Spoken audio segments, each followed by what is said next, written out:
সমুদ্রের মাঝখানে এক জাহাজ প্রচণ্ড ঝড়ের মধ্যে পড়ে লণ্ডভণ্ড হয়ে গেল। সেই জাহাজে বেঁচে যাওয়া এক যাত্রী ভাসতে ভাসতে এক নির্জন দ্বীপে এসে পৌঁছালো। জ্ঞান ফেরার পর প্রথমে সে আল্লাহর কাছে প্রাণ খুলে ধন্যবাদ জানালো তার জীবন বাঁচানোর জন্য। প্রতিদিন সে দ্বীপের তীরে এসে বসে থাকত, যদি কোনো জাহাজ সেদিকে আসে এই আশায়। কিন্তু প্রতিদিনই তাকে হতাশ হয়ে ফিরে আসতে হতো। এরই মধ্যে সে সমুদ্র তীরে তার জন্য একটা ছোট ঘর তৈরি করে ফেলল। সমুদ্রের মাছ ধরে এবং বন থেকে ফলমূল শিকার করে সে বেঁচে থাকলো। এরই মধ্যে সে একদিন খাবারের খোঁজে বনের মধ্যে গেল। বন থেকে সে যখন ফিরে এলো, তখন দেখলো যে তার রান্না করার চুলা থেকে আগুন লেগে পুরো ঘরটাই ছাই হয়ে গিয়েছে এবং তার কালো ধোঁয়ায় আকাশ ভরে গিয়েছে।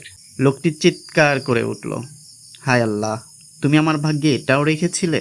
পরদিন সকালে এক জাহাজের আওয়াজে তার ঘুম ভাঙল। জাহাজটি সেই দ্বীপের দিকে তাকে উদ্ধার করার জন্যই আসছিল। সে অবাক হয়ে বলল, তোমরা কিভাবে জানলে যে আমি এখানে আটকা পড়ে আছি? জাহাজের ক্যাপ্টেন জানালো, তোমার জ্বালানো ধোঁয়ার সংকেত দেখে।